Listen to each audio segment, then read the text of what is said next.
Abby Lin. And this is my channel. I'm currently a senior in high school living in Taiwan, and I'm waiting on a uni application letter.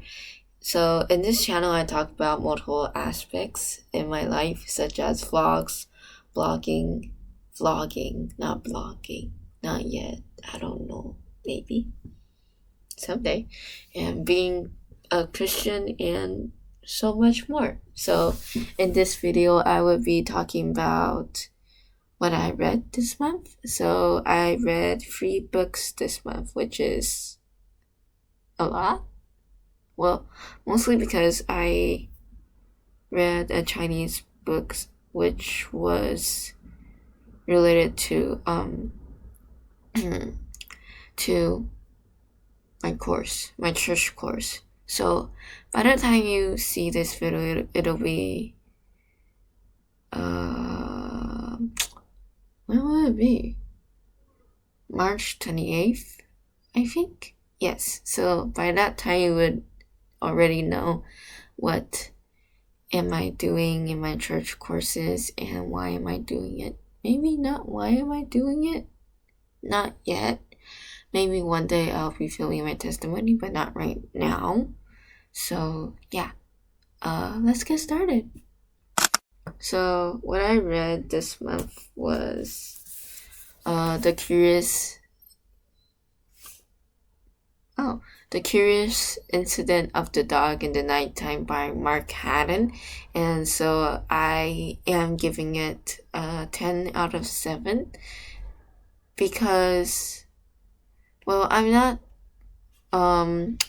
not one to read that much thriller, so this is my first thriller book. And when I chose this book, it was in October and I was in Taipei, so I thought I would read it when I was preparing for my uni exam, but I didn't because I just thought it wouldn't be good for me. Because when I read, I won't really stop. I won't be able to put the book down until I finish it in one sitting or in one day. So yes, this is The Curious Incident of the Dog in the Nighttime. And so the book is about a kid named Christopher who is autistic and how he navigates this very complex life. And as humans, we all know that knowing your emotions and how to deal with your emotions is a big part of who we are. But Christopher is very logistic, and he would determine if a day was good or bad by how many red cars pass by. So if it's a good day, then it'll be 2 red cars, if I remember correctly. And if it was a black day means a very bad day, meant there would be at least 4 yellow cars passing by because he doesn't like the color yellow. So he finds patterns in this world, and he is highly attached to logistic things. And I think what I took away from this book is, well, when I read this, it made me think about The Perks of a Wallflower, because the writing format was quite similar. Well, it's both a one-person perspective, and the formatting is really different than any other novel I've ever read. You know, like, it'll be like chapter 1, chapter 2, blah blah blah, but he uses prime numbers because he really likes math. And with The Perks of a Wallflower, they use journal entries.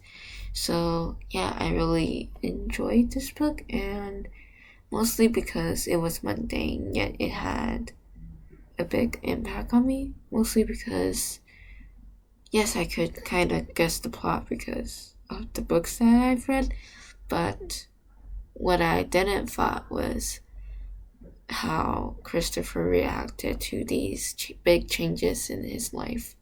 And so I think if you're looking for a short read, and if you like math, well, I don't like math, but I just like to read books. So you could choose this book because it's only around, around 222 pages. So, yeah. It's by Mark Haddon, and I've never read his books before, but so far so good. And the next book I read this month is Something Borrowed by Emily Griffin. So this is actually quite, I wouldn't say old. Well, yes, kind of, because I determined that it was old. Maybe it was because of the setting of the story. The story was back when cell phones aren't really a thing yet, and that everyone talked, like, you can't really text anyone. Well, you could, but it was at the time where you would need to pay when you send a text, or you could send someone an email, and they still use like phone books, like phone number books, like that big yellow book where you would flip through when you need to find someone. So yeah, it's stated in that. And so it's about a lawyer, and so wait, let me okay. I remember now. Okay, so it's about a lawyer named Rachel. Well, not really a lawyer, but she went to law school, and so she works in the field. And so it's about navigating if life is truly black and white, and having a battle with morality. And a big part of why is because the trope in this book is secret lovers. So she cheats. Well, she gets into an affair with her best friend's husband. Now, I don't want you to be like, oh, so she's a bad person, but sometimes we do put in that kind of stereotype because our moral says it's bad. But as I was reading, I was having like a big, like how do I explain this? When I was reading, because I was seeing things from Rachel's point of view, and so I'm like very conflicted in my heart because I know like what she is doing is wrong, but I'm also exploring and wanting to know what happens in the end. So yeah. Sorry. It's a bit colder. It's a bit cold at night here because, well, in the day it's like warm and at night it's cold. So right now I'm having a bit of, I don't know, allergies, maybe. But I think the reason I am giving this 10 out of 7 stars is because Miss Griffin here, she made me want to finish this book in one sitting. So I wouldn't say it's cute. I would say it's very cute. It's really, if you want to know why does she get into an affair and how does she get into an affair, then you can read this book. And I highly recommend because it has a good ending. And if you are having some battles with morality, then you can read this book because it's one of the major themes in here. So yeah. And the last book I read this month is 话说双翼.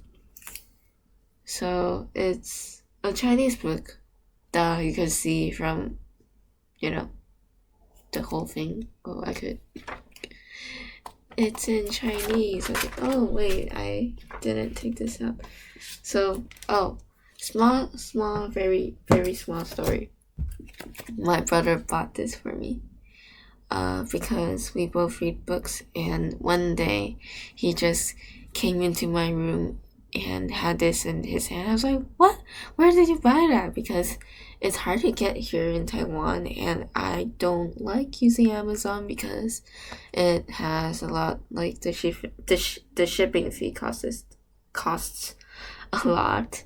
And so he said Shopee. I was like, oh, okay, that's cool. And like, duh, of course in Shopee you could get everything in Shopee here because I live in Taiwan. Not like I couldn't use Amazon, it's just expensive, and we use Shopee a lot, me and my brother. Not my mom. My mom doesn't shop that much. And so, I found this to be really useful, and I already used down one strip, and I need to find like a store that just sells that one strip because it's a bit annoying. And so if you read books a lot, I highly recommend. And so, okay, back to the book. As you can see, I have a lot of tabs because I needed to write a book report on it, like, I don't know, 100 words at least, I think. Did I write 100 words? I don't know. I didn't really count because I just voice messaged it. Like, I used the voice detector and I just did it like that. And so here are, like, this part's gonna be a bit long since there's like 5 parts. And so overall I give it an 8 out of 10, mostly because when I read Chinese books and when it's about God and religion and theology, a little bit about, well, yes, it's about theology, but the author makes it really easy to understand, and you wouldn't feel as if it's not. Okay, so I am not a student in, what's that called? The place where you go to if you want to be a pastor and you become a student, that thing. I don't know right now because I can't think about it right now. I'm so sorry, but I can't. Like, my brain isn't working well. It's like 10 p.m. So it's 10 p.m. I'm filming this, and it's a Thursday, so yeah. So it actually doesn't have that much academic stuff. Is that how you call it? Well, it does give you reference, like any other non-fiction book. It gives you references. And in this case, Bible verses like 1 Corinthians 3, or like something like that. Like, and so, but the main thing is when you read it, you don't feel as if it is something heavy, but you would need to be conscious and know what you're reading, because sometimes I read this and I kind of get tired and I just skim over. But I think when you really focus and you really calm yourself down, there is a lot that this book has to offer. So 话说双翼 is a book that explains. So this is, okay, so maybe I should start from a little bit further. So this book is written by the pastor in Two Wings Church. Why? Because Two Wings is a systematic church. It isn't like any other churches. Like, of course they give sermons. They say you need to spread the gospel. You're God's child. Blah blah blah. Yes, everything. But what is very different about Two Wings is that they provide lectures. They provide classes for you to become more close to your faith. And so my church uses this system, so that's why I got this book in my course, or I wouldn't even know this book because you wouldn't even see it in major bookstores. Like, why would you? And so from this book, I've learned that, like, when I am reading this, I am constantly looking back on my faith journey. And so with this book, I understood the need for spiritual growth. This is the first point. I understood the need for spiritual growth. And so my life was, like, my spiritual life was, I was a baby in faith for how many years? I got baptized when I was 11, so the first 4 years? Yes, around 4 to 5 years I was a baby in my faith. I'm so sorry, there's a, like, motorcycle outside. We gotta wait.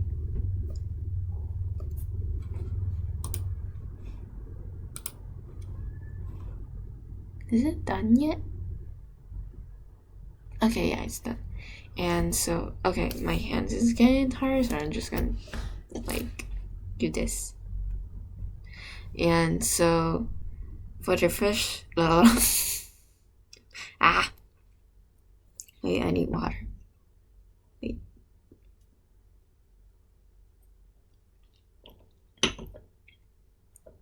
So for the first 4 years of my faith, I was a baby. I was a spiritual baby, like, God had to carry me on his shoulder. And so after I got into this system, I realized how much that I grew, and that I might still be a baby if I didn't get into this system. And so I lacked proper training, proper guidance, and then it led to stagnation in my spiritual life.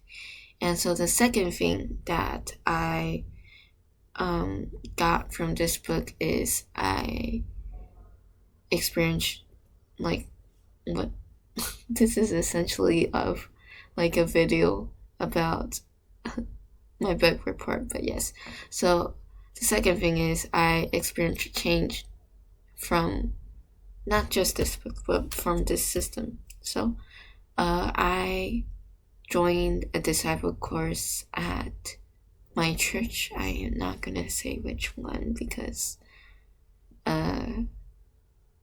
not that, how do I explain? It's for safety reasons, because I don't want people to come to my church and then be all like a tourist and then tell people that they came because they want to see me. And church isn't supposed to be used like that, because church is a place where you are supposed to meet God, and I personally take that very seriously.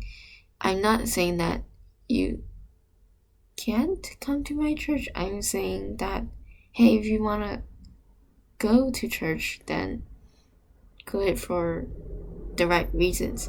Even, like, okay, if you're a spiritual baby, then it's fine, but I don't want people to, like, go to my church because they know I'm there.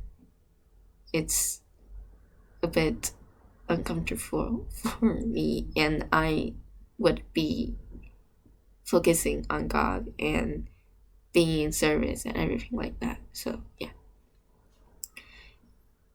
And so my spiritual journey started really started changing because of the discipleship course at my church. And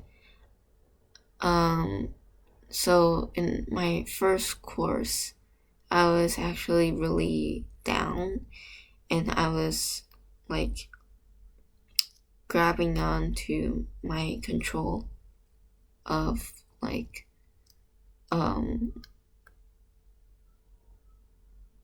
being in depression, and I actually had a very hard time stopping self-harm. And so because I was doing things in my own strength, and I was starting to lose my grip, and at that time was December 2023, December. And so I went to my church's nightly prayers to just try it out, because I thought that I really need God, and I think that is what God wants me to do, is to go to that nightly prayer session that we have every Wednesday night. And so I went, and one of the uncles there, he was leading a worship that night. And so I arrived very early, like right after school. And so I finished dinner, and I was doing some studying at my church. And because I had a half an hour to spare, and he came in, and he was shocked, like there was a teenager coming to worship night. And so I told him about my situation, and he prayed for me. And so he also prayed that I could start speaking in tongues. And so from that night on, I received the gift of tongues. Well,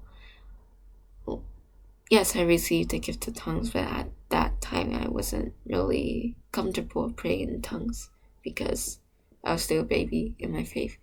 And so one thing about receiving spiritual gifts is you need to practice. You need to let it meditate, and you need to use it constantly so it could grow in Christ and you could have good fruit.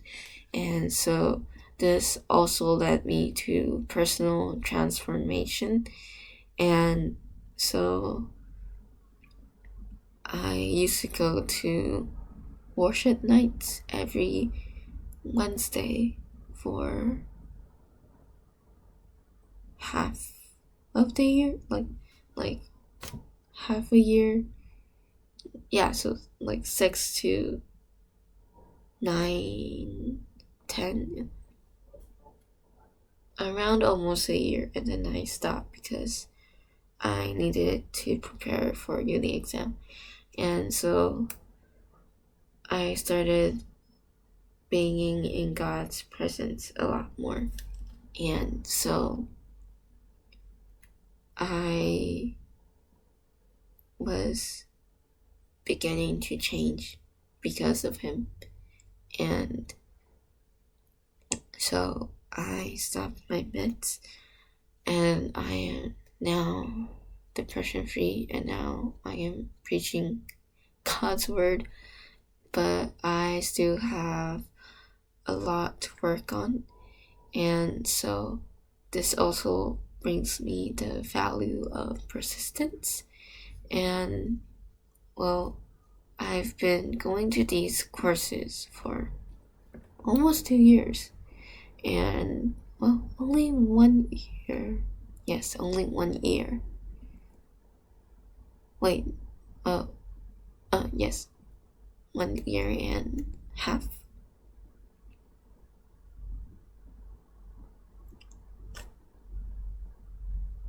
Yes, 1 year. And so during this 1 year, I was very confused, and every time I finished course, I would be like, if I'm honest, this is so tiring because I have my studies and I was preparing for college.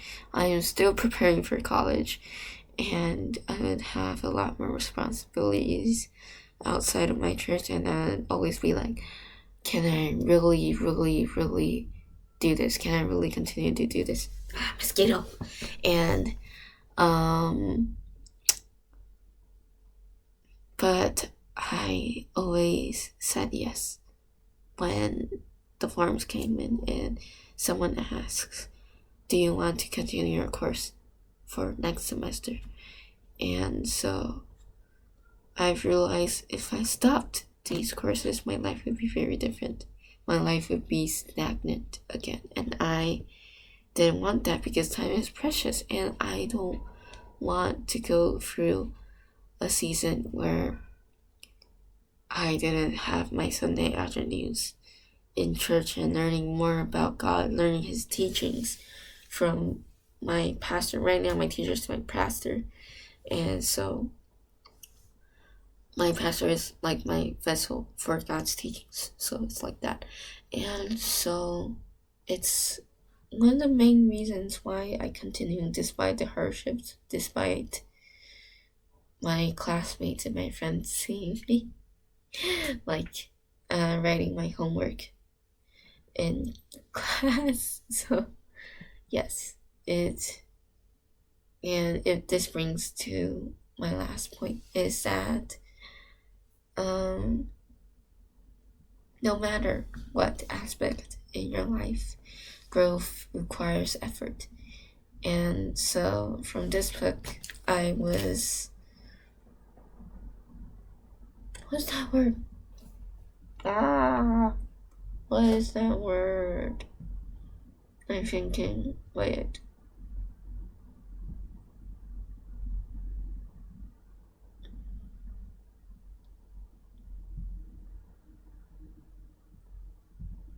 Oh, yes. This book reminded me that if you want to grow, you need to pay a price. And without a price, you cannot grow. You will just be the same person as you are. And this is truly a hard road, being a Christian and being on fire for God and being called by him and going through these motions, these seasons where you see what the world is doing and you see how people are without God, and that is, what am I trying to say? Like, God help.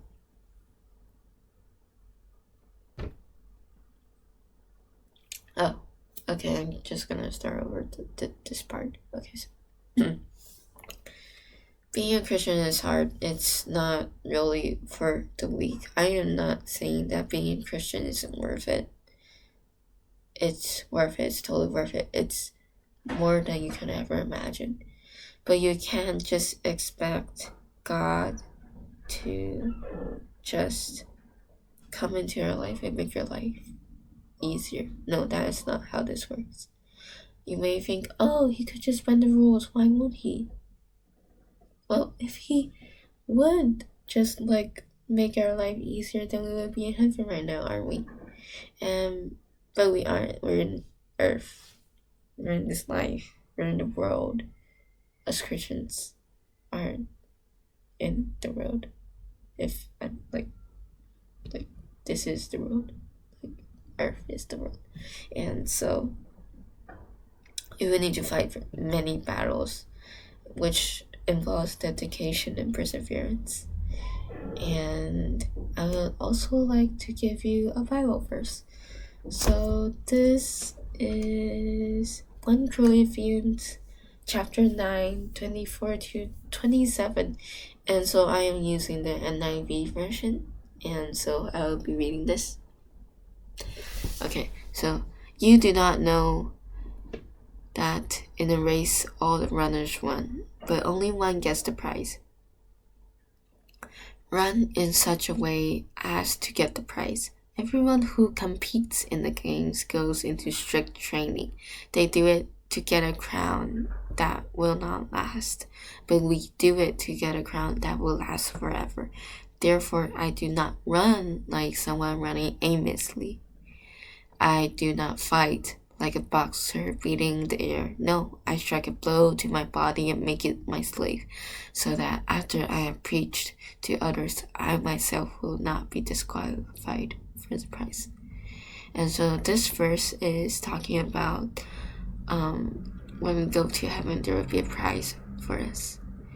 And so if you're watching this video and you are thinking, should I go back to church? Should I do this thing that God wants me to do?